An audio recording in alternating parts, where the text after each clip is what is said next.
Tema firman Tuhan mempersiapkan generasi, rohani dan jasmani. Mempersiapkan generasi rohani dan jasmani. Hakim-Hakim pasal yang kedua ayat yang ke-10. Lain memberikan perikop orang Israel menyembah berhala pada zaman hakim-hakim. Setelah seluruh ayat 10 angkatan itu dikumpulkan kepada nenek moyangnya, bangkitlah sesudah mereka itu angkatan yang lain yang tidak mengenal Tuhan ataupun perbuatan yang dilakukan bagi orang Israel. Setelah Yosua mati, bangsa Israel menyembah Allah lain. Alkitab mencatat tidak mengenal akan Allah. Saya mau katakan 23 tahun saya menjadi hamba Tuhan, saya coba melakukan penelitian. Ada banyak orang Kristen, orang tua lebih cenderung mempersiapkan generasi ke arah jasmani yang lebih tinggi. Iya, jasmaninya kadangkala seperti ini ya. Ini jari tengahnya jasmani, jari telunjuknya rohani, agak pendek, jauh, tidak seimbang. Ya, yang paling baik saya boleh katakan begini, jari tengahnya rohani, jari telunjuknya jasmani. Berangkat dari firman yang berkata, dasar, carilah dahulu kerajaan Allah dan kebenarannya, semuanya yang lain akan ditambahkan. Banyak orang-orang kaya menyekolahkan anak ke luar negeri. Sekolah terbaik di Amerika, baik.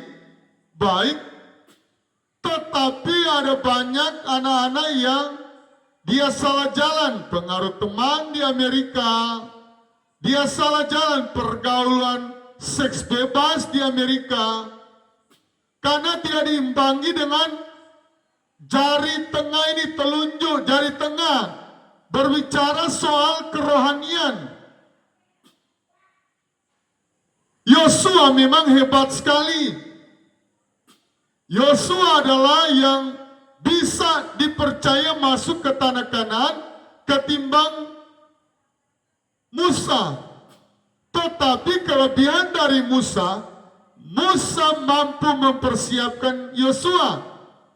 Tetapi sebaliknya, Yosua tidak mampu mempersiapkan penggantinya Yosua. Yosua memang sepertinya tidak sulit dicari kesalahannya, kekurangannya.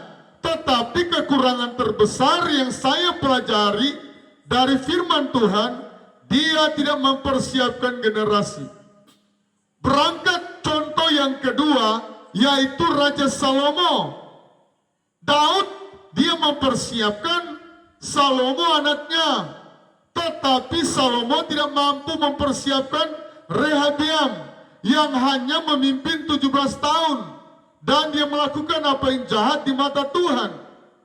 Tetapi yang Allah mau, jangan kecenderungan kita, tendensinya orang tua, oh harus sekolah di luar negeri, oh harus sekolah di UI, Trisakti, sekolah-sekolah ternama di Indonesia. Tetapi anak-anak kita perlu kita persiapkan dari masa kecil. kami mau berikan contoh. Saya dari sebelum anak-anak lahir, saya sudah nasarkan mereka mau jadi gembala. Sebelum saya kenal ibu gembala, saya sudah nasarkan Tuhan, berapapun anak yang Tuhan percayakan, saya akan persembahkan jadi gembala. Jadi ketika Yosia anak yang bungsu, umur 2 tahun, kami persiapkan dia, kami ajari dia jadi pendoa syafaat tercilik. 2 tahun, bahkan sebelum 2 tahun, walaupun bicaranya tidak ada yang jelas, nggak ada yang jelas, tetapi Tuhan tahu bahasa dari seorang anak kecil seperti Yosia yang belum 2 tahun. Dan kami sudah doakan setiap hari. Dan kami sudah punya 2 orang anak yang sudah masuk ke sekolah Alkitab. Dan banyak orang yang intelektualnya, sekulernya di Amerika, lulusan, ya saya belum kenal universitas ternama di Amerika. Oh bagus, tetapi dia coba membunuh orang tuanya. Karena apa? Rohaninya tidak dipersiapkan.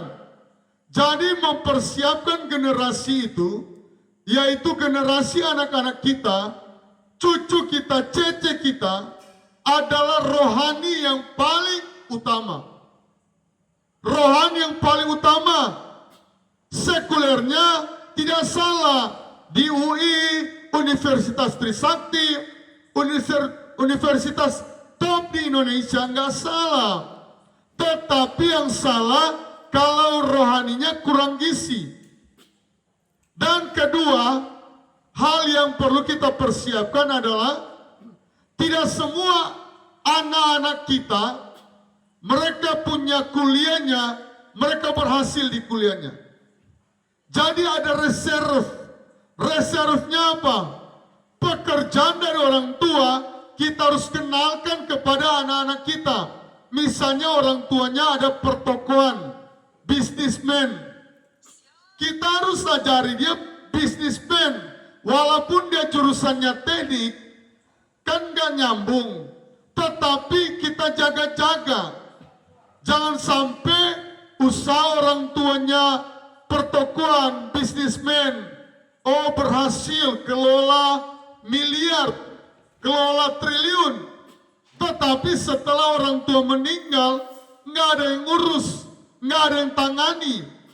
Jadi kita sebagai orang tua, saya katakan dalam poin yang kedua, pertama rohani, yang kedua pekerjaan cadangan. Apabila dia jurusan teknik, dia nggak berhasil.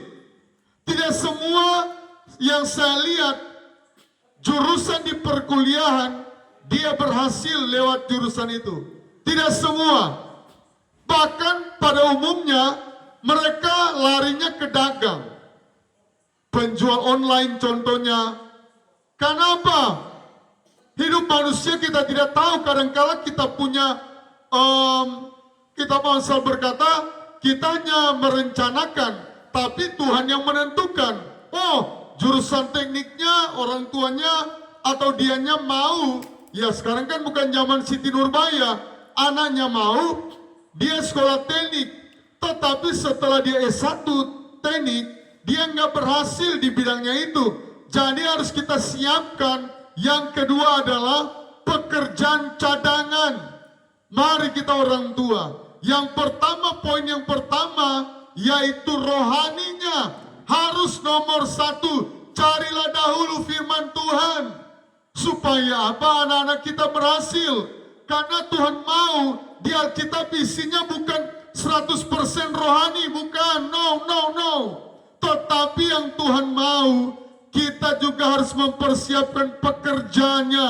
Karena pekerjaannya berbicara makan minum. Tidak mungkin dia menikah kalau dia seorang laki-laki, dia tidak akan membiayai istri dan anak-anaknya.